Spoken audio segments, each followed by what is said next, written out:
Hello बच्चों, कैसे हो आप? बढ़िया? आप बढ़िया तो मैं भी बढ़िया।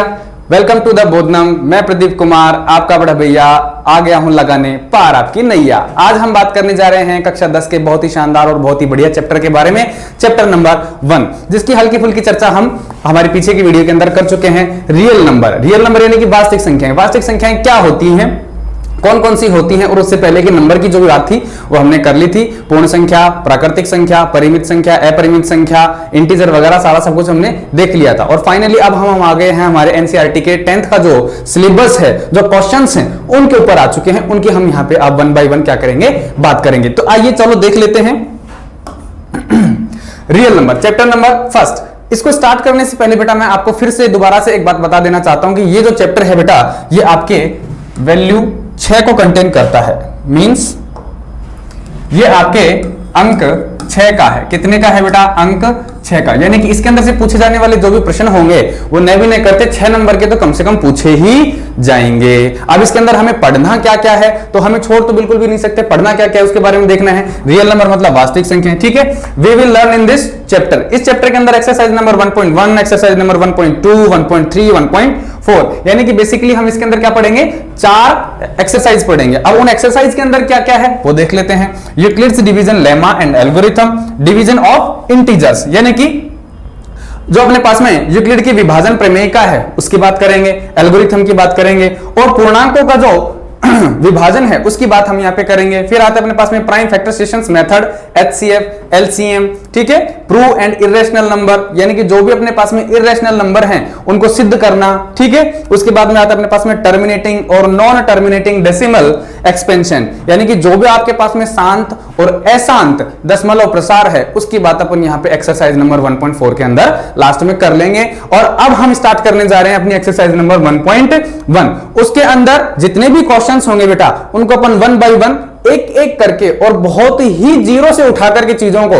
अगर किसी ने कुछ भी नहीं पढ़ा है, अगर किसी को भाग देना भी नहीं आता, बेसिकली इस चैप्टर के अंदर हम करेंगे क्या, इस चैप्टर के अंदर डिवीजन करना सीखेंगे बेटा। डिवीजन करना आपने 2nd क्लास में, 3rd क्लास में, 4th में, 5th में, 6th में, 7th क्लास तक सीखा ही होगा। बस यहां पे भी अपने को वही चीज करनी है, लेकिन यहां पे करने का थोड़ा सा तरीका बदल जाएगा। क्यों? क्योंकि यूक्लिड नाम का एक क्या था, वैज्ञानिक गणितज्ञ था, जिसने क्या किया था, अपने पास में एक अलग से मेथड दे दिया था कि भैया आप जो बड़े बड़ी संख्याएं होती हैं उनको भी आप बहुत ही शॉर्ट फॉर्म के अंदर क्या कर सकते हो, डिवाइड कर सकते हो। तो उसने क्या किया था, एक ऐसा फॉर्मूला दे दिया था, और उसी फॉर्मूले के बेस पर अपन क्या करेंगे, आगे आने वाले एक्सरसाइज नंबर 1.1 के अंदर क्वेश्चंस को सॉल्व करेंगे। तो आइए आगे बढ़ते हैं और अपन बात करते हैं अपने एक्सरसाइज की। अब एक्सरसाइज के ऊपर जाऊं उससे पहले भी अपने पास में 2 वर्ड आए हुए हैं बेटा, एक तो एल्गोरिथम और एक आया हुआ है लेमा। क्या है? एल्गोरिथम का तो हिंदी अर्थ एल्गोरिथम ही होता है, ठीक है। लेमा का क्या होता है? लेमा का हिंदी अर्थ होता है बेटा प्रमेयिका। वैसे ये आपके कभी पूछेगा नहीं, ये आपके कभी भी बोर्ड एग्जाम के अंदर नहीं आएगा, लेकिन अपन चीजें डिस्कस कर रहे हैं तो अपने को इन सब चीजों के बारे में भी पता होना चाहिए। कोई पूछ ही ले, आपकी मम्मी पापा बड़ा भाई कि बता मेरे को तो डिफरेंस बता, इनके अंदर क्या होता है, तो फिर अपने को ये चीजें थोड़ा सा पढ़ना पड़ेगा। क्या है आपके पास में एल्गोरिथम? एल्गोरिथम के बारे में देखो, algorithm is a series of well defined steps which gives a method to solve a special type of problems. मतलब कि अपने पास में सुपरिभाषित चरणों की एक ऐसी श्रृंखला होती है जो कि विशेष प्रकार की समस्याओं का हल करने के लिए हमें एक विधि, एक मेथड प्रदान करती है। ये तो हो गई हिंदी वालों के लिए एक डेफिनेशन, परिभाषा। अब इसके एग्जांपल के रूप में हमें समझना चाहिए। क्या करें कि मान लीजिए आपके पास में मैं कह दूं कि भैया आपके पास में कोई भी एक स्टेप है, मान लीजिए कि आपके पास में कोई भी एक प्रॉब्लम है, ठीक है। उस प्रॉब्लम को अगर आपको सोल्व करना है तो आपको 4 स्टेप्स की जरूरत पड़ेगी। अपने को अज्यूम करना है, ठीक है, मान करके चलना है कि आपके पास में कोई एक प्रॉब्लम है, मैं कह रहा हूं, और उस प्रॉब्लम को आप सोल्व कर सकते हो। आपके पास में उसके लिए क्या है, 4 स्टेप्स हैं। स्टेप्स में आपको यह है कि आप सबसे पहले स्टेप नंबर 1 को फॉलो करोगे, फिर 2 को फॉलो करोगे, फिर 3 को करोगे, फिर 4 को करोगे। यानी कि पहले स्टेप नंबर 1, फिर 2, फिर 3 और फिर 4। ऐसा नहीं कर सकते आप कि आपने स्टेप नंबर 4 को पहले यूज में ले लिया, फिर स्टेप 3 को ले रहे हो, फिर 2 को ले रहे हो, फिर 1 को कर रहे हो, पहले 2 को ले लिया, फिर 3 को ले रहे हो। ऐसा नहीं कर सकते। आपको सिस्टमेटिक ढंग से एक सीरीज के अंदर आपको क्या करना है, उसको फॉर्मेट करना है और उसी को अपन क्या करेंगे, उसी से अपन क्या करेंगे, उस प्रॉब्लम का सॉल्यूशन करेंगे। तो ये जो आपके पास में स्टेप नंबर 1, 2, 3 और 4 ये जो अपने पास में स्टेप्स बनी, ये स्टेप्स क्या होगी आपके पास में, सीरीज का काम करती हैं। क्या करती हैं, सीरीज का काम करती है। अपने पास में वेल डिफाइंड स्टेप्स हैं जो कि एक सीरीज बन गई और इस सीरीज से ही अपन क्या करेंगे, उस प्रॉब्लम का, ये जो प्रॉब्लम है इस प्रॉब्लम का क्या करेंगे, सॉल्यूशन करेंगे। अगर ये अपन ने उल्टा सीधा जचा दिया इसको तो काम नहीं बनेगा। वो क्या हो गई अपने पास में, एल्गोरिथम हो गई। अब हम बात कर लेते हैं अपनी लेमा की। लेमा क्या होती है, प्रमेयिका। ठीक है साहब, lemma is a proven statement and it is used to prove other statements. क्या कह रहा है कि लेमा यानी कि प्रमेयिका, प्रमेयिका क्या होती है बेटा, कि प्रमेयिका एक पहले से सिद्ध किया हुआ ऐसा कथन होता है जिसका प्रयोग हम अन्य जो अपने स्टेटमेंट्स होते हैं, जो दूसरे स्टेटमेंट्स होते हैं, जो दूसरे कथन होते हैं, उनको सिद्ध करने के लिए करते हैं। मतलब मान लीजिए कि मैं कह देता हूं बेटा कि जो भी इवन नंबर होता है, इसके एग्जांपल की अगर अपन बात करें तो मैं कह देता हूं बेटा कि every even number is divided by 2, कि प्रत्येक जो भी इवन नंबर्स होते हैं वो सभी 2 से डिवाइड किए जा सकते हैं। ठीक है, अभी अपने को बात पता है कि जितने भी इवन नंबर हैं वो सब के सब 2 से डिवाइड हो सकते हैं। तो ये क्या हो गया बेटा, एक प्रूवन स्टेटमेंट हो गया जो कि पहले से ही क्या है अपने पास में, प्रूव्ड है। ठीक है, अब अपन क्या करेंगे, इसकी हेल्प से जितने भी अपने पास में अदर स्टेटमेंट्स हैं उनको सोल्व कर सकते हैं। जैसे मान लीजिए कि मेरे पास में 4/2 है, तो 4 क्या हो गया बेटा, इवन नंबर हो गया, 2 का इसमें डिवाइड करते हैं तो ये डिवाइड होता है, बिल्कुल ठीक। इसके बाद में मैं कहता हूं कि बेटा 6 है, 6 भी 2 से डिवाइड होता है, 8 है, ठीक है, ये अपने पास में 10 है, ये भी क्या होता है, 2 से डिवाइड होता है। तो इस प्रकार से मैं क्या कह सकता हूं कि ये जो अपने पास में था ये तो प्रूवन स्टेटमेंट था और इसकी सहायता से अपन क्या कर सकते हैं, अदर जो अपने पास स्टेटमेंट्स हैं उनको क्या कर सकते हैं, अपन प्रूव कर सकते हैं। यानी कि इसकी सहायता लगी, इसकी हेल्प लगी, इसकी हेल्प से अपन ने क्या किए, जो अदर स्टेटमेंट्स थे उनको सोल्व कर दिया। तो ये तो हो गया इनके पास में मेजर डिफरेंस, हालांकि ये कभी आएगा नहीं। अब अपन सीधा बात करते हैं अपने एक्सरसाइज नंबर 1.1 के ऊपर। आज हम शुरू करने जा रहे हैं एक्सरसाइज नंबर 1.1। मतलब हमने इससे पहले एक्सरसाइज नंबर 1.1 का इंट्रोडक्शन पूरा पढ़ लिया था, पूरा का पूरा पढ़ लिया था। उसके अंदर हमने कहीं कुछ नहीं छोड़ा था। रेशनल नंबर क्या होते हैं, ठीक है, इंटीजर क्या होते हैं, ठीक है, इरेशनल नंबर क्या होते हैं, natural number, whole number, real number, सब पढ़ लिया था। यहां तक कि हमने इससे आगे की थोड़ी बात कर ली थी, एल्गोरिथम और लेमा के बारे में भी पढ़ लिया था।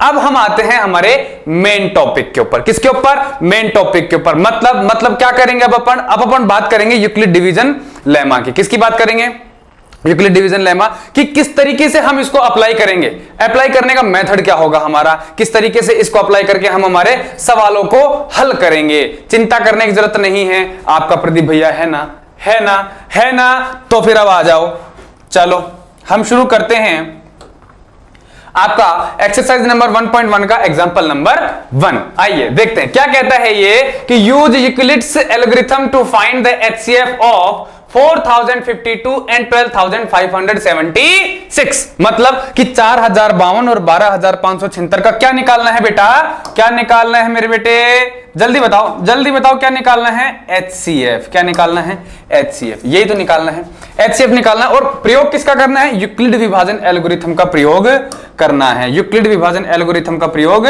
करना है। ठीक है, अब देखो कैसे करेंगे। बोला देखो सर आप डायरेक्ट कैसे अप्लाई कर दोगे, हमारे को समझ में आ नहीं रहा है, हमें तो जो है थोड़ा पहले बताओ इसके बारे में। बिल्कुल बिना बताए तो कैसे सोल्व करेंगे, कर ही नहीं सकते। मतलब हमें पहले किसका, एचसीएफ यूक्लिड विभाजन, इसमें एचसीएफ निकालना है और फॉर्मूला किसका लगाना है, यूक्लिड विभाजन एल्गोरिथम का। बोले सर आपने तो एल्गोरिथम लेमा के बारे में बताया था, अभी तक तो जो है हमें एचसीएफ के ये जो निकालने का फॉर्मूला है यूक्लिड विभाजन का वो तो कुछ बताया ही नहीं, किस तरीके से अप्लाई करेंगे। बिल्कुल एग्जैक्टली, डिवीजन आता है ना, आता है ना, डिवीजन को ही हम यहां पे अप्लाई करेंगे। बस अप्लाई करने का थोड़ा तरीका बदल जाएगा, थोड़ा मेथड बदल जाएगा। किस तरीके से करेंगे भाई, यूक्लिड क्या था अपने पास में, गणितज्ञ था, ठीक है, जिसने भाग देने का ही क्या किया, एक नया फॉर्मूला इजाद कर दिया। क्या बनाया उसने, मैं यहां पे डायरेक्ट लिख देता हूं अभी, लेकिन उसको अभी हम समझेंगे कि उसने बना दिया था a बराबर b into q plus r।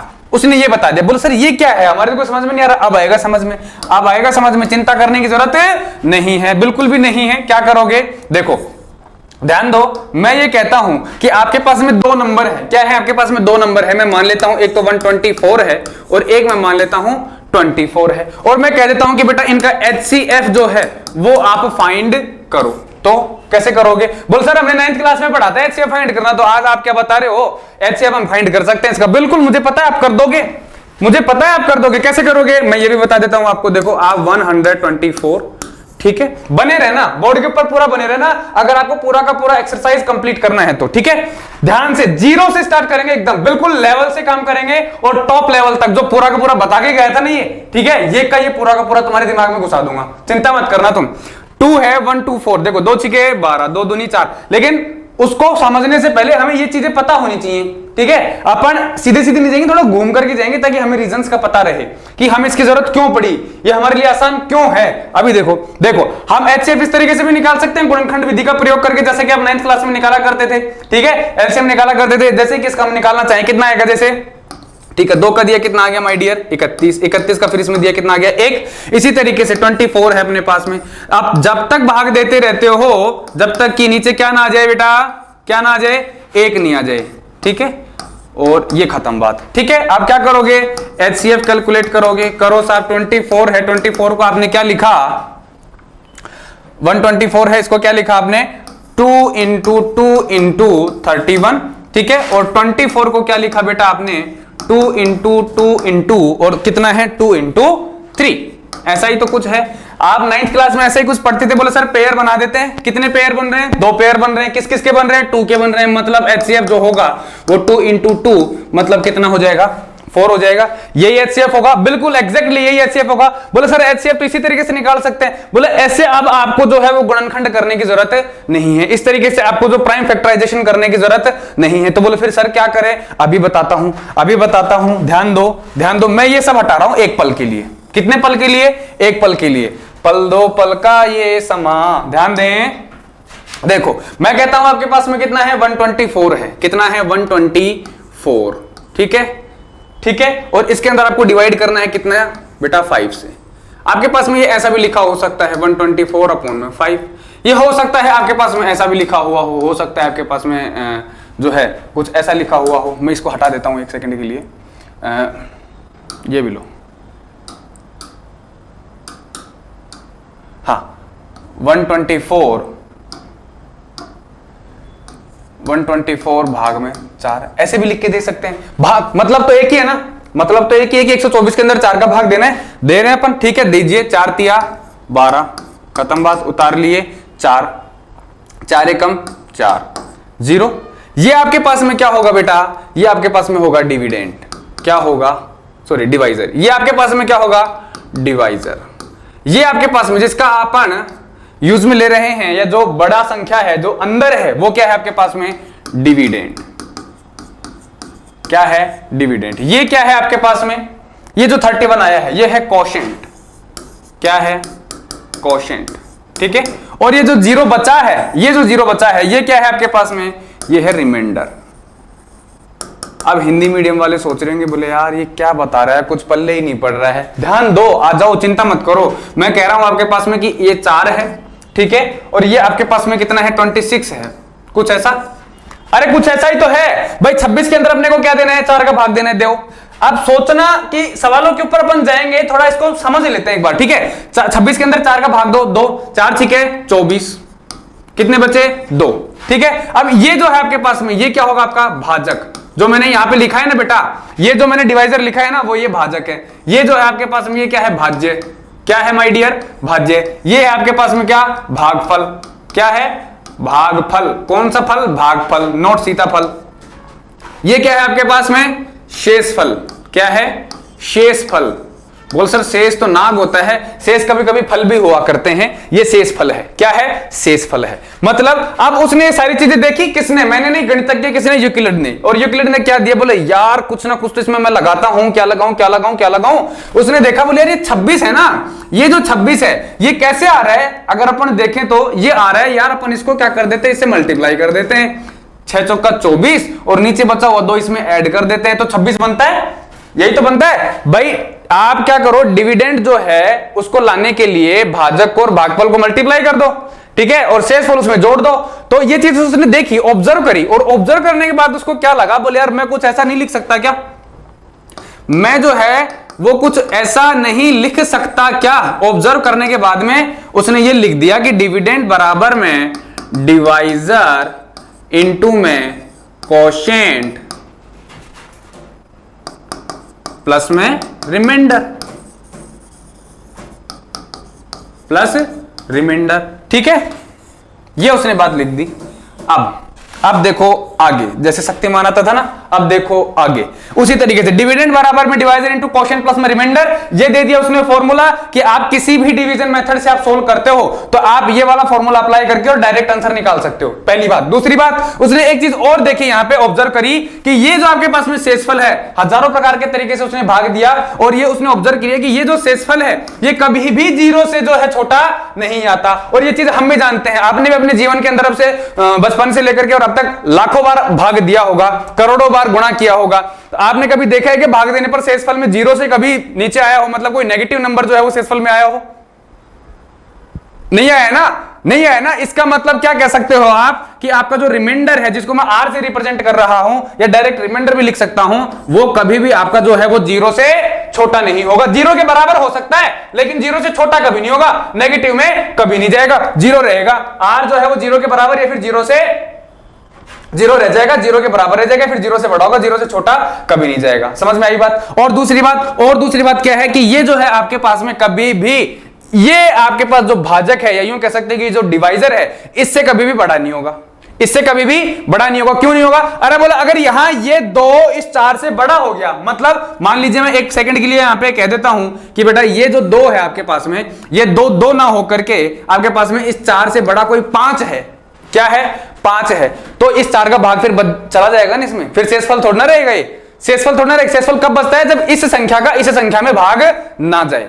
लेकिन यहां पे अगर ये संख्या इस वाली संख्या से बड़ी है, अगर this number is greater than this number, तो मतलब इसके अंदर भाग चला जाएगा, तो ये शेषफल नहीं रहेगा। तो उसने दूसरी चीज ये ऑब्जर्व करी कि ये जो संख्या है शेषफल, ये कभी भी जीरो से छोटी नहीं होगी और कभी भी आपके पास में जो भाजक नंबर है या जो डिवाइजर है उससे कभी भी बड़ी नहीं होगी। ये 2 चीज उसने ऑब्जर्व करी। देख लिया, बड़ा ज्ञानी आदमी था। ये चीज उसने देख ली कि आर जो है वो कभी भी जीरो से छोटा नहीं होगा, यानी कि जीरो के बराबर होगा या जीरो से बड़ा होगा। और जो डिवाइजर है आपके पास में, क्या है? डिवाइजर, उससे कभी भी ये बड़ा नहीं होगा। ये उसने क्या दे दिया माय डियर? मेथड दे दिया। क्या दे दिया उसने? मेथड दे दिया। और ये मेथड जो है अब अपने को आगे आने वाले जितने भी सवाल हैं उन सभी सवालों के अंदर अप्लाई करना है। और धड़ाधड़ जैसे AK-47 चलती ना, ठीक उसी तरीके से अपने को क्या करना है, आगे आने वाले जितने भी सवाल हैं, एग्जांपल 1, ठीक है, आपका एक्सरसाइज नंबर 1.1 का क्वेश्चन नंबर फर्स्ट, दोनों कंप्लीटली इसी के ऊपर बेस्ड है। अपन इसी को लगाएंगे। और मैं तो ये कहता हूं कि न केवल दोनों बल्कि आने वाले जितने भी एग्जांपल और क्वेश्चन एक्सरसाइज नंबर 1.1 के सारे इसी एक फॉर्मूले के ऊपर बेस्ड हैं। रट लो, घोल लो, पी लो, कुछ भी कर लो, लेकिन इसको जिम जाओ एकदम। ठीक है, अब बढ़ते हैं अपन आगे अपने सवाल की तरफ। ठीक है, समझते हैं क्या कहता है अपना सवाल। चलो मैं ये हटा रहा हूं बेटा, समझाने का जो भी मैटर था वो सब हो गया है। और दूसरी बात ये कि अब इसके अंदर ऐसा कुछ है भी नहीं। ठीक है, हाँ एक चीज है, तो वो ये है कि आप वो डिविडेंड बराबर में डिवाइजर इनटू में क्वोशिएंट प्लस रिमाइंडर, जो अपने लास्ट फॉर्मूला लिखा, उस फॉर्मूले को आप क्या लिख सकते हो? A बराबर B into q plus R, where R is ये और ये, सॉरी B, ऐसा, जहां पे ये A जो है वो क्या हो जाएगा? डिविडेंड। भाई मैंने डिविडेंड ही को तो A लिखा है, डिविडेंड। B जो है वो क्या हो जाएगा? डिवाइजर। ध्यान दें, बोर्ड के ऊपर देखते रहें, ये जो है आपके पास में वो क्या रहेगा? क्वोशिएंट। ये तो नाम से ही दिख रहा है, क्यों आ रहा है? क्वोशिएंट। और ये जो है प्यारा सा R, ये भी क्या है आपके पास में? नाम से ही दिख रहा है। कोई दिक्कत नहीं है, दिक्कत नहीं होनी चाहिए बस। तो मैंने उस फॉर्मूले को इस फॉर्मेट में लिख दिया छोटा। बोला हर बार यार डिविडेंड बराबर divisor into quotient plus remainder, इतना बड़ा नहीं लिखा जाता है, कुछ शॉर्ट फॉर्म बताओ, हमें तो शॉर्टकट रास्ता बताओ। सफलता का कोई शॉर्टकट नहीं होता है, समझ रहे हो आप? सफलता का कोई शॉर्टकट नहीं होता है। उसने भी ये जब बनाया ना, तो उससे पहले कई प्रकार के, हजारों प्रकार के उसने क्या किया, भाग दे दे करके सोल्व किए थे, तब वो यहां पहुंचा था। तो अपन यहां पे पहुंच रहे हैं ना, A बराबर में B into q plus R। आप इसको ध्यान रखो। और इसके A का मतलब क्या होता है, B का मतलब क्या होता है, क्यू का मतलब क्या होता है? देखो क्यू का आप सीधा सीधा ध्यान रख लोगे, क्वोशिएंट, R का सीधा सीधा ध्यान रख लोगे, A और B का ध्यान रखना, ये डिविडेंड है और ये डिवाइजर है। ये चीज आपने बचपन में रट भी ली होगी। बोले सर 8th क्लास का पढ़ा रहे हो, कुछ बड़ा पढ़ाओ। अब बड़ा ही पढ़ाएंगे, तुम्हारी हवा टाइट हो जाएगी, देखना अभी थोड़ी सी देर में।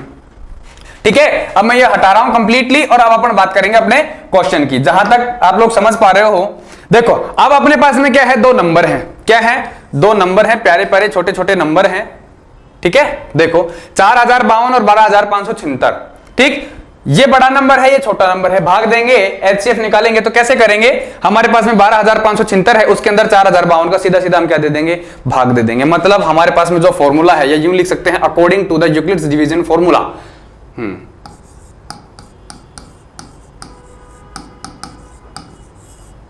अकॉर्डिंग टू द यूक्लिड्स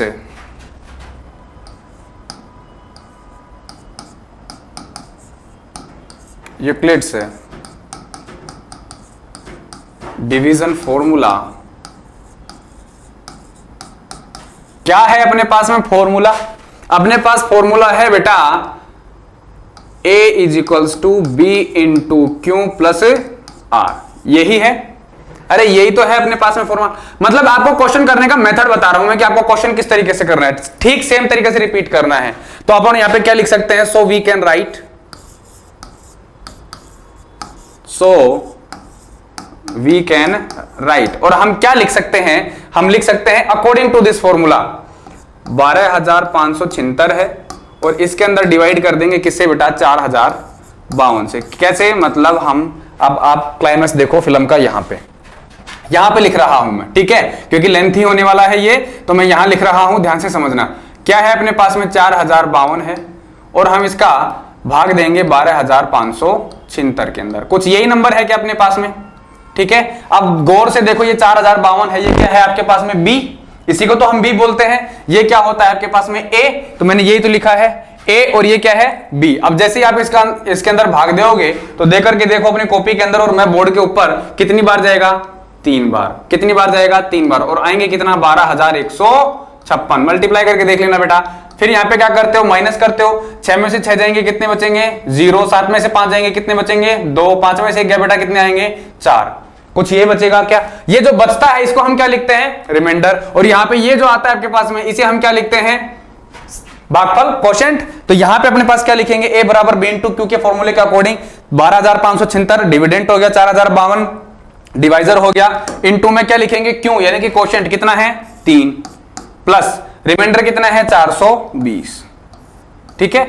अब यूक्लिड ने एक चीज और बताई कि आप जो है इस चीज को छोड़ नहीं सकते, अगर आपको एचसीएफ कैलकुलेट करना है ना, तो आपको रिमाइंडर 0 लाना पड़ेगा, जबरदस्ती है, जबरदस्ती पसंद है नहीं, ठीक है, लेकिन उसने कर दी, अब कर दी तो कर ही दी, क्या करें। अब 420 जो है वो हमारे पास रिमाइंडर में आ गया, किस में आ गया, रिमाइंडर में। तो हम क्या करें, अब 420 जो रिमाइंडर में आया है उसका भाग लगा दो आप 4052 के अंदर, सीधा सीधा, कुछ नहीं करना आपको, जो आपके पास बोले, या तो शेषफल 0 आ जा, हम भी जिद करके बैठे हैं, तू जिद करके बैठा है, तो बोले या तो शेषफल 0 आ जा, और अगर शेषफल 0 नहीं आता है तो बोले तू ऊपर बैठा है ना, मैं लगाता हूं बोले तेरे अंदर भाग, मैं लगाता हूं बोले तेरे अंदर भाग, अभी पटक के नीचे, ये लो 420 का भाग दे देंगे हम 4052 के अंदर, बिल्कुल एकदम सॉफ्टली पढ़ेंगे सारा, ठीक है। और यहां क्या लिख देंगे, यहां लिख देंगे कि रिमाइंडर, यहां मैं लिख दूंगा कि remainder does not equals to, remainder does not equals to 0, ठीक है, इतनी बात लिखनी है, इसके आगे कुछ नहीं लिखना। Remainder does not equals to, so we can write, अपने आप लगा लेगा एग्जामिनर जो भी होगा, तुम्हारी खूबसूरत कॉपी जिस भी हाथों में जाएगी। तो remainder does not equals to 0, ये आ गया आपके पास में। अब आपको आगे क्या करना है, अब आपको हमें वहां पे जैसा जैसा लिखा हुआ है वैसा वैसा लिख देना है।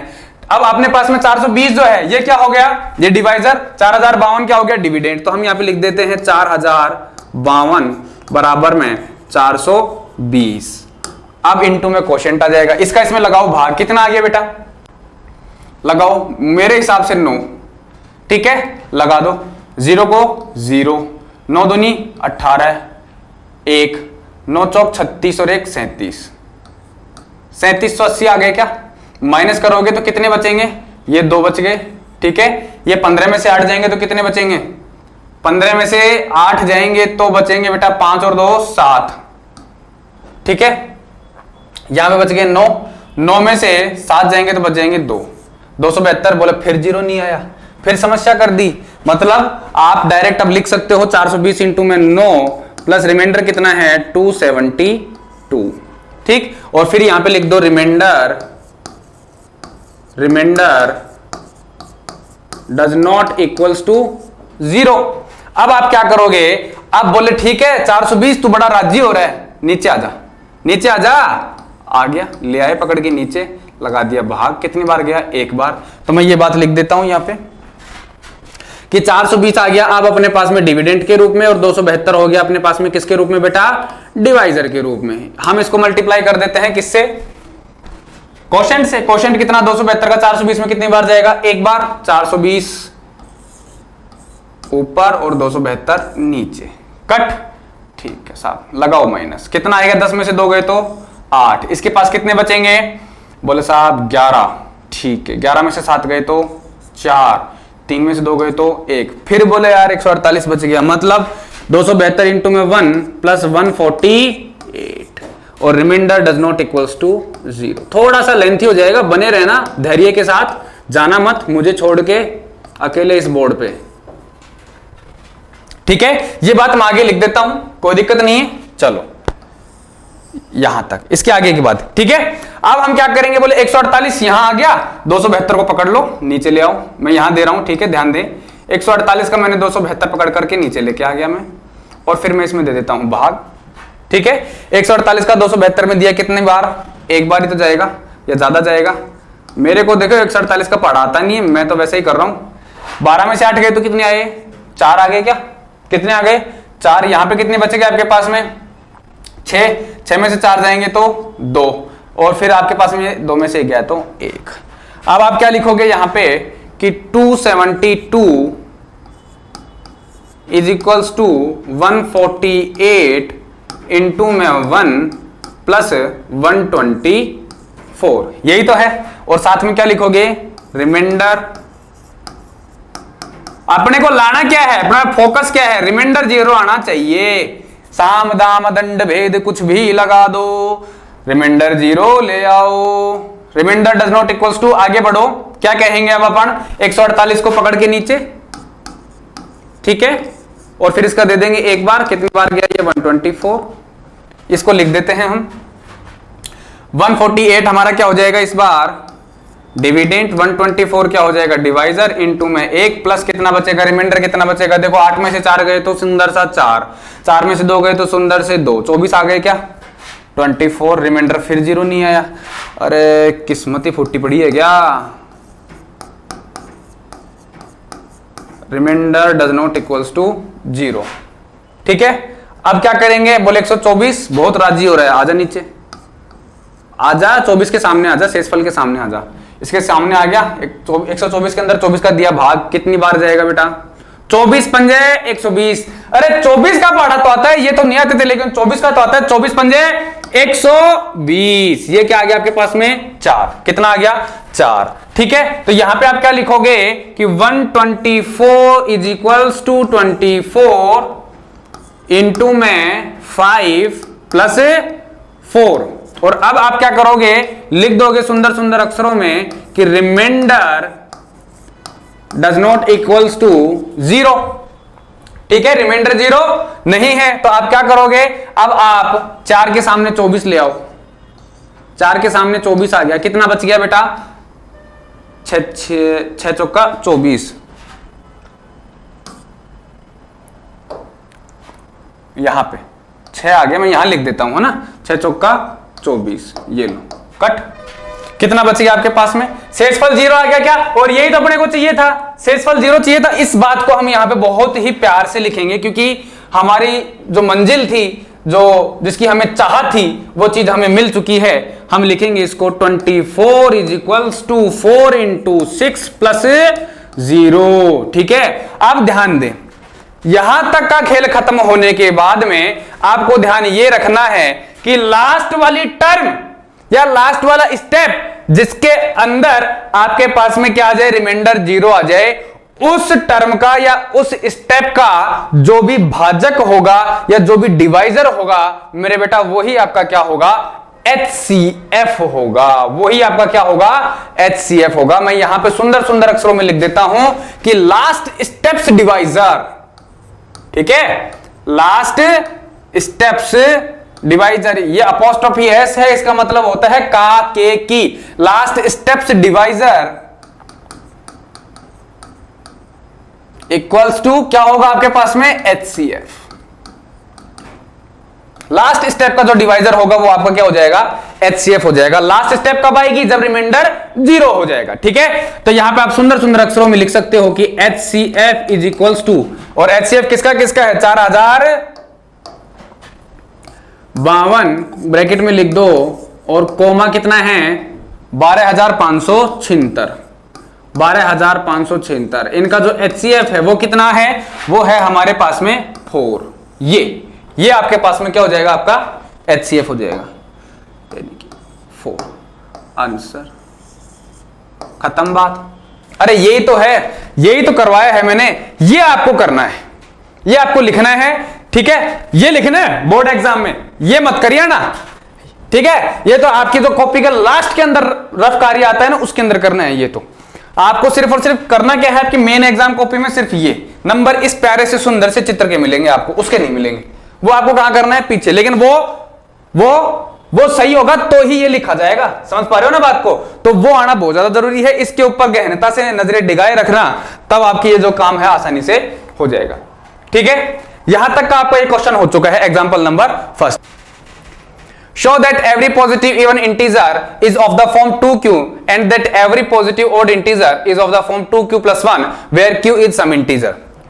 क्या कह रहा है? ये कह रहा है कि प्रत्येक धनात्मक समपूर्णांक जो होते हैं वो 2q की फॉर्म के, और प्रत्येक धनात्मक विषम पूर्णांक जो होते हैं वो 2q + 1 की फॉर्म के होते हैं। ऐसा आपको सिद्ध करना है। अब इस प्रकार के सवाल देख करके घबराना बिल्कुल नहीं है। दिमाग में से जो चिंता नाम की चीज है ना उसको एकदम दूर कर देना। क्यों? क्योंकि इसका बहुत ही सरल, सुंदर और प्यारा सा मेथड है अपने पास में। उस मेथड को हम यहां अप्लाई करेंगे, और उस मेथड को ना केवल यहां पे बल्कि आगे आने वाले इस प्रकार के जितने भी प्रश्न हैं, ठीक है, उसी मेथड से हम सॉल्व कर देंगे। ध्यान दे, बस आप अपना जो बोर्ड पे ध्यान है वो ध्यान बनाए रखें। क्या है? धनात्मक सम पूर्णांक। हमने पूर्णांकों के बारे में पहले पढ़ लिया था, पूर्णांक क्या क्या होते हैं, कौन कौन से होते हैं। अब उनमें जो धनात्मक होते हैं वो भी हमें पता है, और जो सम होते हैं वो भी हमें पता है। तो हम यहां पे सीधा क्या लिखते हैं, positive odd integer, sorry positive even integer, धनात्मक सम पूर्णांक, पॉजिटिव इवन इंटीजर कौन कौन से होंगे बेटा? 2, 4, 6, 8, 10, 12, 14, ठीक है, 16, 18, 20, इसी तरीके से आपके पास चलते चलेंगे। यही है, ठीक है। पॉजिटिव इवन इंटीजर आ गए आपके पास में। अब इनको क्या करना है, 2q की फॉर्म का बताना है। अब ध्यान दें, ये जो 2q है ना, ये 2q 2q बहुत कुछ बता रहा है। ये 2q जो है वो आपके पास में a बराबर b into q plus r की फॉर्म का दिख रहा है या नहीं दिख रहा है? ये इसी फॉर्म का है, बस मैं यहां पे इसकी जगह क्या लिख सकता हूं, 0, r की जगह 0 लिख दूं तो ये फॉर्म और ये फॉर्म सिमिलर हो गई कि नहीं हो गई। और यहां से आपको पता चल रहा है कि क्यों के बराबर, r 0 के बराबर, और ये जो b है ये किसके, 2 के बराबर आ रहा है। मतलब यहां पे ये जो 2 है वो क्या है आपका, वो डिवाइजर है। यानी कि जो भी आपके पास में धनात्मक समपूर्णांक संख्याएं हैं उन सभी के अंदर 2 से आपको क्या करना है, डिवाइड करना है, क्योंकि हमारा डिवाइजर ही क्या है, 2 है। तो ये जो भी आपके पास में पॉजिटिव इवन इंटीजर्स हैं इन सभी के अंदर आपको क्या करना पड़ेगा माय डियर, 2 से डिवाइड करना पड़ेगा। किससे डिवाइड करना पड़ेगा, 2 से। तो करो डिवाइड, मैं यहां पे करके दिखा देता हूं आपको, बहुत ही प्यारा सा। ये लो, 2 से मैंने डिवाइड किया। बोले सर क्या ये आप क्या कर रहे हो, ये लो 0 करना पड़ता है, ठीक है। ये लो 4, 2 दूनी 4, 0, फिर मैं दे देता हूं 6 के अंदर। ये आपके संतुष्टि के लिए कर रहा हूं, बाकी मुझे तो पता ही है, बाकी मुझे तो पता है। ये देखो 3, ये 6, ये 0, और ये मेथड आपको यही अप्लाई करना है, ठीक है। फिर मैं यहां दे देता हूं 8 के अंदर, तो कितना आ गया आपके पास में, 2 चौक 8, ये 0। फिर आपको क्या करना है 10 में, यानी कि 2 पंजे 10, 0। और आपको पता है आप इसी तरीके से देते हुए चले जाओगे, आगे का जो भी बनेगा मेथड वो आपको पता है, इसी तरीके से फॉर्मेट बनेगा। अब हमारे पास में ये जो भाग आए हैं, क्या हम इन सभी भागों को इस फॉर्म में नहीं लिख सकते क्या, a बराबर b into q plus r के फॉर्म में नहीं लिख सकते क्या? लिख सकते हैं, तो लिखो फिर, क्यों नहीं लिख रहे हो? हम लिख देते हैं यहां पे use Euclid's use Euclid's division formula या मेथड या जो आपका जी करे वो लिख दो। क्या है अपने पास में, a बराबर b into q plus r, और ये बात आपको जरूर लिखनी है यहां पे कि हमारा r जो है वो कभी भी 0 से छोटा नहीं होगा और b से बड़ा नहीं होगा। ठीक है, अब इस फॉर्मूले के अकॉर्डिंग ये सारी चीजें हम लिख देते हैं। लिखो 2 बराबर 2 इंटू में 1 प्लस 0। अब इसको लिखो 4 बराबर 2 इंटू 2 प्लस 0। अगले वाले को लिखो 6 बराबर 2 इंटू 3 प्लस 0। 8 को लिखो 2 इंटू 4 प्लस 0। 10 को लिखो 2 इंटू 5 प्लस 0। आप क्या देख पा रहे हो कि यहां पे आपके पास में 2 2 2 2 2 2 सबका डिवाइजर सेम, यहां पे आपके पास में रिमाइंडर 0 0 0 0 सबका रिमाइंडर सेम, और आगे आप और भाग दोगे तो सभी के साथ में यही घटना घटित होगी, यानी कि आपके पास में 0 0 रिमाइंडर बचेगा और 2 2 सबका क्या आएगा, डिवाइजर आएगा।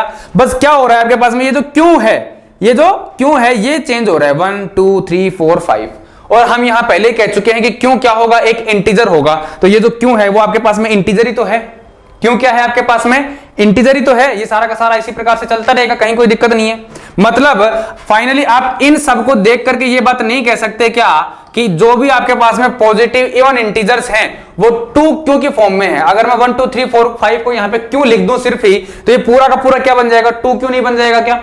मतलब 2 4 6 8 10 12 14 16 18 20 जितने भी आपके पास में पॉजिटिव इवन इंटीजर्स हैं वो सारे के सारे 2 क्यू की फॉर्म में होते हैं। किस फॉर्म में होते हैं, 2 क्यू की फॉर्म में।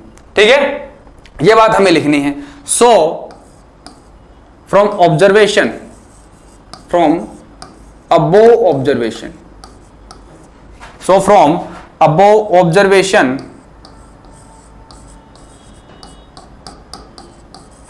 We can say that, we can say that, क्या कह सकते हैं हम ये कह सकते हैं कि all positive even integer, all positive even integer is in the form of, is in the form of 2q, 2q के फॉर्म में होते हैं। क्लियर है ये बात, कोई दिक्कत नहीं है। ठीक इसी तरीके से आपको क्या करना है, ठीक इसी तरीके से आपको एवरी पॉजिटिव ऑड इंटीजर की बात कर लेनी है, यानी कि धनात्मक विषम पूर्णांक जो है उनकी बात कर लेनी है। यहां तक का आप कॉपी कर लीजिए, कोई दिक्कत नहीं है। समझ में नहीं आए तो आप वीडियो को पॉज करके और दोबारा देख सकते हो। ठीक है, इससे आगे की बात यानी कि इसी प्रश्न के अंदर जो दूसरा सवाल है उसकी हम बात कर लेते हैं, एवरी पॉजिटिव ऑड इंटीजर की। क्या है, देखो बेटा, अब हम बात करेंगे किसकी, धनात्मक विषम पूर्णांक की। किसकी बात करेंगे, धनात्मक विषम पूर्णांक की। तो सबसे पहले तो हम क्या करते हैं, लिख लेते हैं positive odd integer. Positive odd integer क्या क्या होंगे, पॉजिटिव ऑड इंटीजर हमारे पास में 1 3 5 7 9 11 13 15 17 19 और इस तरीके से चलते चले जाएंगे। हमने हमारी डे फर्स्ट की क्लास में देख लिया था पॉजिटिव ऑड इंटीजर्स क्या होते हैं। दूसरी बात, फिर पॉजिटिव ऑड इंटीजर्स को किसके फॉर्म में कन्वर्ट करना है, 2q प्लस 1 की फॉर्म में। और अगर मैं इसको यूक्लिड डिवीजन लेमा से कंपेयर कराऊं, a बराबर b into q plus r से अगर इसका कंपेरिजन कराऊं तो कितना आता है मेरे पास में, 2 इंटू क्यू प्लस 1 आता है। यहां पे b की जो वैल्यू होती है वो कितनी हो जाती है, 2, और b क्या होता है हमारा यहाँ पे डिवाइजर होता है। यानी कि ये जितनी भी संख्याएं हैं इन सभी संख्याओं का किससे डिवाइड करेंगे हम, 2 से। तो मैं आपके सामने करके दिखा रहा हूं, 1 का डिवाइड किया मैंने 2 से, और फिर मैं करता हूं डिवाइड 3 का 2 से, फिर मैं 5 का डिवाइड कर देता हूं 2 से। ठीक है, फिर मेरे पास में 7 आता है, 7 का डिवाइड कर दूंगा, 9 का डिवाइड कर दूंगा, और 11 आता है मेरे पास में। इतने ही बहुत हैं, 11 तक मैं आपको करके दिखा देता हूं। ठीक है, रिजल्ट क्योंकि सबके सेम ही आने हैं। तो देखो 2 का मैं जब 1 में डिवाइड करता हूं तो कितना आता है मेरे पास में, क्वोशिएंट कितना आएगा, 0। ठीक है, और क्वोशिएंट को मैं अपने पास में डिवाइजर से मल्टीप्लाई करके क्या कर लेता हूं, नीचे लिख देता हूं। ये आ गया क्या, 0। ठीक है साहब, नीचे कितना बच गया रिमाइंडर में, 1। ऐसा ही मैं इसके साथ में करता हूं तो कितनी बार जाएगा, 1 बार, 2 एकम 2, रिमाइंडर कितना बच गया 1। ऐसे ही मैं इसके साथ करूंगा तो 2 दूनी 4, रिमाइंडर 1, 2 तिया 6, रिमाइंडर 1, 2 पंजे 2 चौक 8, रिमाइंडर 1 और 2 पंजे 10, रिमाइंडर कितना आ गया माय डियर 1 आ गया क्या।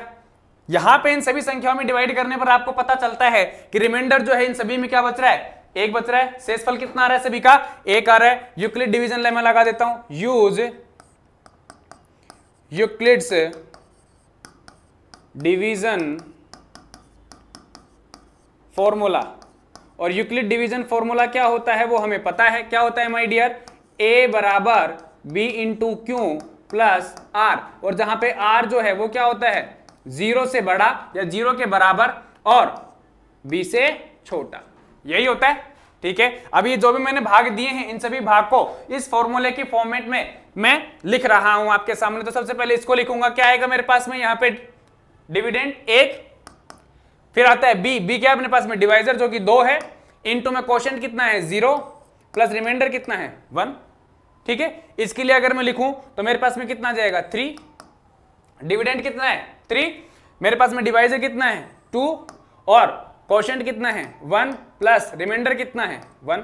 इसी तरीके से इसके लिए लिखूंगा तो कितना आएगा 5 is equals to 2 into 2 plus 1। 7 के लिए लिखूंगा तो कितना आ जाएगा 2 इंटू 3 प्लस 1।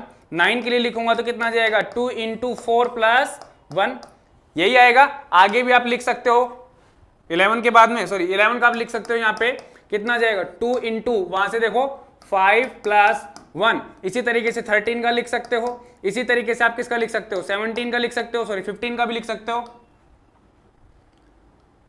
ये काट देना है ना, ये लो 15 का भी आप लिख सकते हो। यहां से कितना आ जाएगा 2 इंटू 6 प्लस 1, 2 इंटू 7 प्लस 1। अब यहां पे आप एक चीज कॉमन देखो, यहां पे अगर आप एक चीज कॉमन देखो तो क्या आ रही है आपके पास में कि यहां पे रिमाइंडर जो है वो सभी का 1 आ रहा है। ठीक है, 2 2 2 2 2 2 2 2, ये जो डिवाइजर है वो भी सबका क्या आ रहा है सेम आ रहा है। फर्क किस में है, फर्क यहां पे ये जो क्यों है ये क्यों चेंज हो रहा है 0 1 2 3 4 5 6 7, और ये क्यों जो है वो क्या हो सकता है क्यों कोई पूर्णांक है, क्या है क्यों कोई पूर्णांक है। तो इन सभी को कुल मिलाकर के अगर एक फॉर्म में लिखना चाहूं तो मैं ये लिख सकता हूं क्या कि 1 3 5 7 9 11 13 15 को मैं क्या लिख सकता हूं एक पूर्णांक होगा। ठीक है, इसका मतलब अपन क्या कह सकते हैं, so we can say that, यहां पे लिखता हूं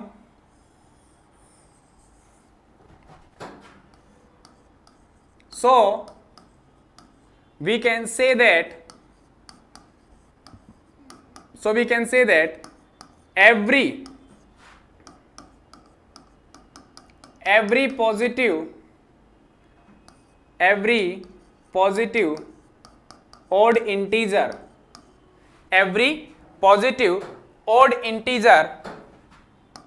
is in the form of किस फॉर्म में होता है बेटा 2q plus 1, where q is a क्या होता है q is a integer number, या q इज ए इंटीजर क्या होता है q एक इंटीजर होता है। ठीक है, तो इस तरीके से आप क्या कर सकते हैं इन क्वेश्चंस को सॉल्व कर सकते हो। अब हम बढ़ते हैं आगे। चलो बच्चों, अब हम बात करते हैं हमारे एक्सरसाइज नंबर 1.1 के एग्जांपल नंबर 3 की। क्या कह रहा है ये कि show that any positive odd integer is of the form 4q+1 और 4q+3 where q is some integer. ठीक है, यानी कि दर्शाइए कि एक धनात्मक विषम पूर्णांक 4q+1 या 4q+3 के रूप का होता है जहां q कोई पूर्णांक है। पकड़ना किसको है, पकड़ना हमें पॉजिटिव ऑड इंटीजर को है, क्योंकि यही है वो जिससे कि हमारा सवाल सॉल्व होगा, यानी कि धनात्मक विषम पूर्णांक। कैसे करेंगे, जैसे कि हमने पहले किया था ठीक उसी तरीके से कर देंगे।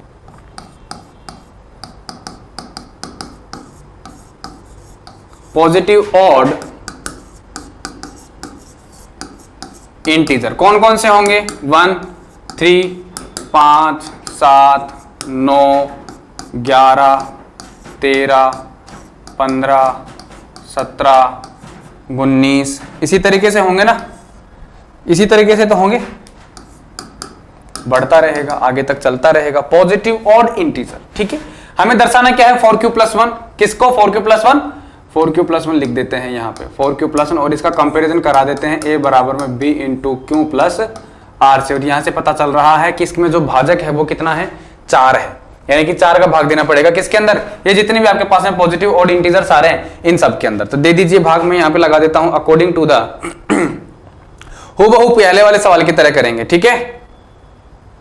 ध्यान दें, 4 का भाग देना है, 4 का भाग देंगे 1 के अंदर, मैंने दिया यहां पे कितना आया आपके पास में 0, यहां पे कितना आ जाएगा 0, बचेगा कितना 1, फिर आएगा आपके पास में 4 का भाग देना है आपको, किस में देना है 3 में, दिया मैंने, कितना बचेगा आपके पास में 0, यहां पे 0, कितना आ गया आपके पास में 3, कितना आ गया 3, ठीक है। इसी तरीके से फिर आपको यहां भाग देना है किसके अंदर 5 के अंदर, कितना आ जाएगा आपके पास में 4 एकम 4, 1 बच गया, कितना बच गया 1 बच गया। अब इस चीज को मैं यहां लिख दूं तो कोई दिक्कत नहीं है, ठीक है, क्योंकि यहां पे थोड़ा कट भी रहा है ये, नहीं, चलो यहां लिख देता हूं मैं इस चीज को कि 4 के अंदर मैंने अब डिवाइड किया किससे सॉरी 4 का भाग दिया मैंने 5 के अंदर, 4 एकम 4, 1 बच गया, फिर आता है मेरे पास में 7, मैं इस चीज को लिख देता हूं यहां पे 4 एकम 4, कितना बच गया 3। ध्यान से देखते रहें, इसको ऑब्जर्व करते रहें, क्या आपको कुछ इसमें महसूस हो रहा है, क्या आपको इसमें कुछ दिख रहा है क्या। 4 दूनी 8, 1 बच गया, यहां पे आप करोगे क्या 11, 4 दूनी 8, कितना बचेगा 3। देखो अब ध्यान दो, आपके पास में जैसे ही आप पॉजिटिव ऑड इंटीजर के अंदर 4 से क्या करते हो डिवाइड करते हो, तो आपके पास में क्या आएगा, कुछ इस तरीके की स्टेप्स बनेंगी, यही तो बनेंगी। अब आप आगे की जो संख्याएं हैं उनके अंदर भी भाग देकर किसी तरीके से चेक कर सकते हो, तो आपको पता चल जाएगा कि सबके अंदर रिमाइंडर इसमें 1 और इस प्रकार की संख्याओं में 3 बनेगा, ये बचेगा। अब मैं इनको जो अपना ये फॉर्मूला है a बराबर b into q plus r, Euclid division formula, उसके अकॉर्डिंग लिख देता हूं। क्या कर देता हूं, लिखता हूं मैं according to the Euclid's division formula, ठीक है, मैंने लिखा यहां पे, और पहले मैं इनको लिख रहा हूं, क्या कर रहा हूं, लिख रहा हूं। देखो ध्यान दो क्या है अपने पास में फॉर्मूला, में यहां लिख देता हूं, और आपको भी लिखना है ठीक इसी तरीके से a बराबर b into q plus r, और जहां पे ये जो है r वो कुछ इस फॉर्म के अंदर होता है, ठीक है। मैंने यहां लिखा, क्या लिखा मैंने, इस फॉर्म के अंदर कन्वर्ट किया, 4 हमारा कुछ डिविडेंट, सॉरी एक तो डिविडेंट है, एक डिविडेंट 4 से हमने मल्टीप्लाई किया, 4 का इसमें भाग दिया सॉरी, और 0 आ गया अपने पास में क्या कोशेंट, रिमाइंडर कितना है 1, ठीक है। इन सब के लिए लिख रहा हूं मैं पहले, इन सब के लिए, ये जो एक वाले हैं ना जिनके अंदर रिमाइंडर 1 बचा हो, उन सब के लिए लिख रहा हूं। यहां पे फिर आपके पास में आ जाएगा कितना 5 के अंदर आप भाग देवो किसका 4 का, कितना बचेगा आपके पास में 1 प्लस और रिमाइंडर कितना आ गया 1, फिर आपके पास में है कितना 9 का आपने दिया 4 का, 4 में 2 टाइम्स गया आपके पास में, ये क्वोशंट आ गया, और रिमाइंडर कितना बच गया 1। अब आप ध्यान से देखो तो आप क्या देख रहे हो 4.0 प्लस 1, 4 इंटू में 1 प्लस 1 और 4 इंटू में 2 प्लस 1। अब इनके लिए भी मैं यहां पे लिख देता हूं, ठीक है, ये लो, इनके लिए मैं यहां पे लिख देता हूं कि 3 हमारे पास में डिविडेंट है, 4 का हमने दिया भाग, यहां पे भाग सॉरी इंटू में 0 और प्लस आ गया आपके पास में 3, फिर आपके पास में 7 है, तो 7 का आपने दिया भाग, 7 है आपके पास, सॉरी 7 है आपके पास में डिविडेंट के रूप में, 4 का दिया आपने इसके अंदर भाग, और आपके पास क्वोशंट आ जाएगा 1, और फिर आ जाएगा क्या उससे रिमाइंडर 3, फिर इसी तरीके से आपके पास में 11 है, और इसमें आप दोगे भाग 4 का, क्वोशंट बचेगा आपके पास में 2, और रिमाइंडर जो है वो आपके पास में आ जाएगा 3। अब आप अगर इनको ध्यान से देखो तो सबके अंदर देखो रिमाइंडर इसमें 1 1 1 और डिवाइजर सब में 4 4 4, इसी तरीके से इसमें देखो तो रिमाइंडर 3 3 3 और डिवाइजर 4 4 4, 0 1 2 0 1 2 3 4 5, इसी तरीके से चलता रहेगा ये लास्ट वाला, यानी कि क्वोशंट जो है वो। तो मतलब अगर मैं 0 1 2 को क्यों लिख दूं, ये क्यों ही तो है, अगर मैं इसको क्यों लिख दूं तो ये क्या बनेगा आपके पास में, ये जो आपका फॉर्मेट है ये क्या बनेगा 4q प्लस 1, ठीक है, और ये जो आपका फॉर्मेट है ये क्या बनेगा आपके पास में 4q प्लस 3। क्या इसके अलावा भी कुछ बनेगा क्या, संभव ही नहीं है, क्योंकि हमारे पास में जो भी पॉजिटिव ऑड इंटीजर्स थे उनके अंदर हमने भाग देख करके और साक्षात देख लिया है कि ये ही दो संरचनाएं बनेंगी, इनके अतिरिक्त कोई दो अलग फॉर्मेट नहीं बनेंगे, यही फॉर्मेट बनेंगे सारे के सारे जिनको हमने लिख दिया है। और वो फॉर्म किसकी बना रहे हैं, वो 4q+1 की फॉर्म बना रहे हैं और 4q+3 की फॉर्म बना रहे हैं। समझ में आ गई क्या बात? मतलब हम क्या कह रहे हैं, मतलब हम ये कह रहे हैं कि हमारे पास में पॉजिटिव ऑड इंटीजर जो है वो 4q+1 या 4q+3 के रूप का ही हो सकता है, इसके अलावा और कुछ नहीं होता है। तो ये बात हम लिख देते हैं यहां पे। So from above observation,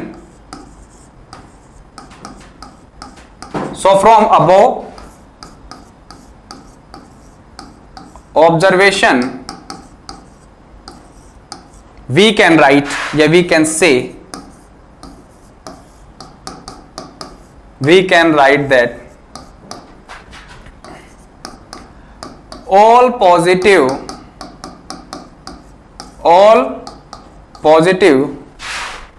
odd integer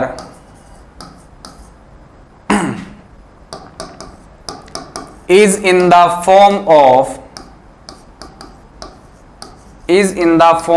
किस फॉर्म में हो सकते हैं बेटा, 4q+1 और 4q+3 इसी फॉर्म के अंदर हो सकते हैं और इसके अतिरिक्त किसी भी फॉर्म में आपको नहीं मिलेंगे।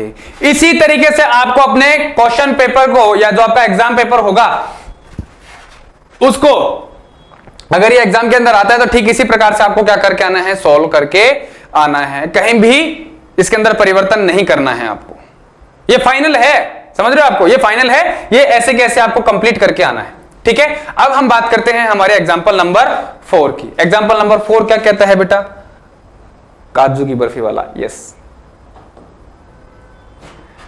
Example number 4, A sweet seller has 420 काजू बर्फीज and 130 बादाम बर्फीज। मुंह में पानी नहीं आना चाहिए। She wants to stack them in such a way that each stack has the same number and they take up the least area of the tray. What is the number of that can be placed in each stack for this purpose? एक मिठाई विक्रेता है, 420 काजू की बर्फी है और 130 क्या है, बादाम की बर्फी है। एक ट्रे ले रखी है, एक ट्रे के अंदर जचाने के लग रहा है, जचाने क्यों है, जान लिया, सल्टा देते हैं मामला, लेकिन यहां है नहीं। ठीक है, एक मिठाई विक्रेता है जो क्या कर रहा है, आपके पास में कुछ इस प्रकार के उसके पास ट्रे है और वो काजू की बर्फी जचाने के लग रहा है, कुछ ऐसा। ये उसने काजू की बर्फी जचा दी इसके अंदर। ठीक है, हाँ, इसी मोहब्बत के साथ में जचा रहा है वो, ऐसे ही एकदम काजू, ये काजू, ये भी काजू, ये भी काजू, ये काजू, ये भी काजू, ये भी काजू, ये भी। बोलो सर कब तक काजू जचाओगे? अरे ये है तो इसके अंदर मैं तो मेरे हिसाब से 50-50 जचा देता हूं, बाकी वो कैसे जचा रहा है वो मेरे को नहीं पता। यहां तक आ गया, वो जचा देता है आगे, बादाम, ये बादाम, कच्चा बादाम, कच्चा बादाम, ये लो बादाम, फिर बादाम, फिर बादाम, बादाम बादाम बादाम बादाम बादाम बादाम, बादाम ही बादाम हो रहे हैं भाई, बादाम ही बादाम हो रहे हैं, काजू बादाम, काजू बादाम। ठीक है, इस तरीके से वो कुछ जचा रहा है। ठीक भाई, काजू की और बादाम की 2 प्रकार की बर्फियां उसके पास में और एक है ट्रे, तो वो काजू और बादाम की बर्फियों को जचाना चाहता है और जचाना कुछ इस तरीके से चाहता है कि काजू, ये जो आपकी ट्रे है वो ट्रे पूरी भर भी जाए, इसमें कहीं कोई स्पेस भी ना रहे। ठीक है, और ढेरी है जो वो बढ़िया तरीके से बने भी। प्रत्येक ढेरी के अंदर कितनी बर्फियां रखी जा सकती है ये हमें बताना है। और परात में न्यूनतम स्थान घेरे, कौन सा स्थान घेरे, न्यूनतम स्थान घेरे, यानी कि कम से कम स्पेस के अंदर सारी की सारी बर्फियां जो है वो आ जाएं। समझ पा रहे हो बात को, उसे इस तरीके से जचाना है। अब हम क्या करते हैं, हमें नहीं पता कि इस ट्रे के अंदर जो लेयर है या ये जो पंक्तियां हैं, ये जो लाइन है वो कितनी काजू की बनाई है उसने। हमें ये भी नहीं पता कि उसने ये काजू की बर्फियां हैं वो ऐसे कितनी जचाई हैं, या इससे बादाम की बर्फियां जो है वो ऐसे कितनी जचाई है, हमें नहीं पता। हम अजम्पशन कर लेते हैं, हम मान लेते हैं कि ये जो है आपके पास में वो तो क्या है, मैं मान लेता हूं कि ये जो है आपके पास में वो तो क्या है, x, क्या है, x। x मतलब आप लाइन मान सकते हो, x लाइन में उसने जचाया है, x लाइन ऑफ बर्फीज। ठीक है, काजू की बर्फी जचाई उसने, x लाइन के अंदर उसने काजू की बर्फी जचाई। और इस तरीके से ये है, ये भी मुझे नहीं पता, भाई ये मान लीजिए बोर्ड है आपके पास में पूरा, ऐसे वो काजू की बर्फी जचा रहा है पूरे में, तो ऐसे उसने कितनी लेयर बनाई, ऐसे कितनी लाइन बनाई, और एक लाइन के अंदर उसने कितनी काजू की बर्फी रखी ये हमें नहीं पता।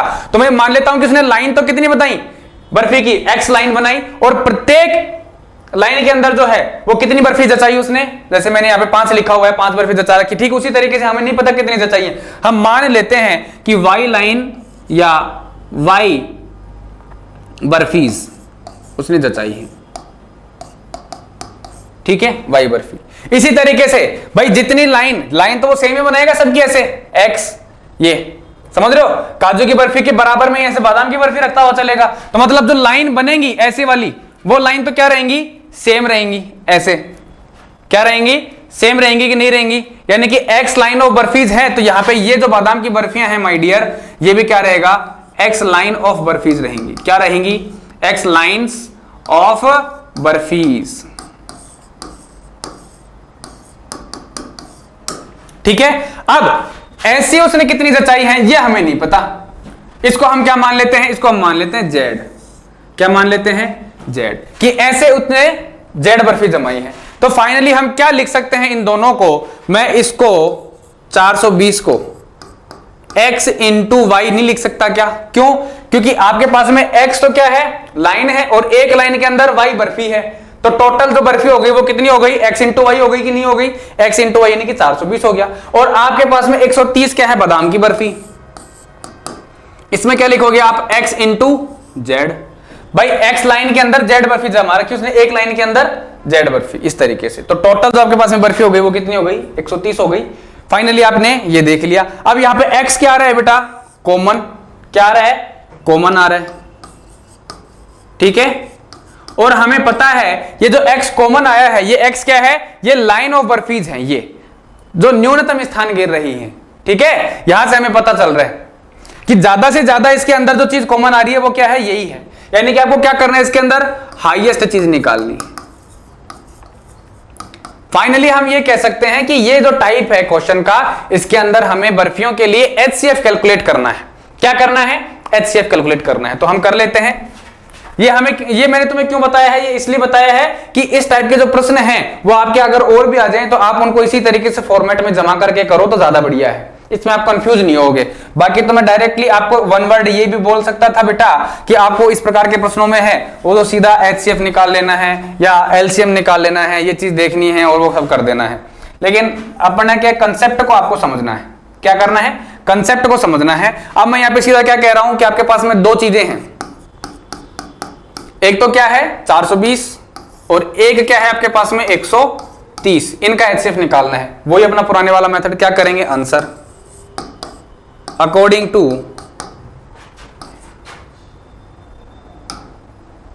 To Euclid's division lemma. भाई यही तो था उसका फॉर्मूला, क्या था उसका फॉर्मूला, A बराबर B into q plus R, और जहां पे R जो है वो कभी भी 0 से छोटा नहीं होगा और B से बड़ा नहीं होगा। मतलब अपने पास में जो बड़ी संख्या है वो एज ए डिविडेंट आ जाएगी और जो छोटी संख्या है वो एज ए डिवाइजर आ जाएगी। यहां पे हम लिख देते हैं इस चीज को कि 130 का भाग देंगे हम किसमें, 420 के अंदर, तो वैल्यू क्या बचेगी आपके पास में, 13 दूनी 26, 13 तीन 39, 3 बार जाएगा 390, 12 में से 9 जाएंगे तो बच जाएंगे 3, यहां बचेंगे 0, बच गया 30, यानी कि आपके पास में कितना आ गया बेटा, क्वोशिएंट आ गया 3 और रिमाइंडर आ गया 30, यानी कि रिमाइंडर आप यहां लिखोगे remainder does not equals to 0, remainder does not equals to 0, मतलब आप यहां पे क्या लिखोगे, अब 130 आपका डिविडेंड बन जाएगा और 30 जो है वो आपका डिवाइजर बन जाएगा। आप यहां पे 130 को उठा करके ले आओ सामने, दे दो भाग, 30 चौक 120, कितना बच गया 10, कुछ ऐसा, ये लो साहब। फिर आप यहां पे लिख दोगे क्या कि remainder does not equals to 0। अब इस सवाल को मैं आगे बढ़ा देता हूं यहां पे और क्या लिख देता हूं कि 30 आ गया मेरे पास एज ए डिविडेंड और 10 आ गया एज ए डिवाइजर, 3 बार भाग गया और 0 बच जाएगा। यहां पे आप करके देख सकते हो, ये जो 30 है ये आगे आ जाएगा आपके पास में, कुछ ऐसा, ठीक है, 3 टाइम्स जाएगा और फाइनली हमारे पास रिमाइंडर जो है वो क्या आ जाएगा बेटा, 0 आ जाएगा। तो ये रिमाइंडर 0 आ गया। 30 इंटू में 10 इंटू में 3 प्लस में 0 आ गया। और हमें यही तो चाहिए था, हमें यही चाहिए था। और फाइनली हमें एक चीज और पता है, वो क्या पता है, वो हमारे को पता है कि लास्ट स्टेप के अंदर जो हमारा HCF होगा वो क्या होगा, डिवाइजर होगा। मतलब लास्ट स्टेप जब आपके पास में रिमाइंडर क्या आ जाएगा, 0 आ जाएगा। जैसे आपके पास में रिमाइंडर 0 आया, उस स्टेप को पकड़ लेना और उस स्टेप का जो डिवाइजर होगा वो क्या होगा आपके पास में, वो आपका क्या होगा, HCF होगा। यानी कि HCF हमारा क्या है, ये 10 है। तो आप फाइनली क्या लिख सकते हो, आप लिख सकते हो कि HCF 420 इंटू में 130 इज इक्वल्स टू में कितना माय डियर, 10। ये लो, खत्म बात। यानी कि 10 ढेरी वो बनाए जिसमें कि उसकी 420 काजू की बादाम की और 130 जो है वो बादाम की बर्फी आराम से आ सकती हैं। और अगर वो बर्फी बनाना नहीं चाहता है तो वो यहां ले आए, हम उसकी जो ढेरियां हैं वो स्वतः ही बना देंगे, पेट के अंदर अपने आप ही बनती चली जाएंगी। ठीक है, एग्जांपल सारे खत्म हो चुके हैं इसके।